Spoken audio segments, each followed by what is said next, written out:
तो जी अस्सलाम वालेकुम and welcome back to a brand new blog. मैं अड्डे में जा रहा हूँ, वही जो सी हमारे घर के पास छोटी सी मार्केट है, वहाँ जा रहे हैं अभी हम।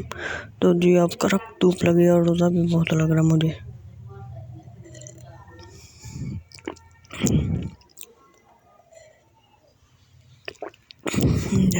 कितना खूबसूरत व्यू है, धूप में भी इतना खूबसूरत व्यू कहीं भी नहीं होता, पहाड़ी इलाकों में भी नहीं। ये देख सकते हैं आप, इतना व्यू। तो जी आपका भाई, तो जी ये देख, आपने लाइक सब्सक्राइब करना है, बेल आइकन के बटन को प्रेस करना और शेयर करना। तो जी आपने मेरा चैनल सब्सक्राइब करना है।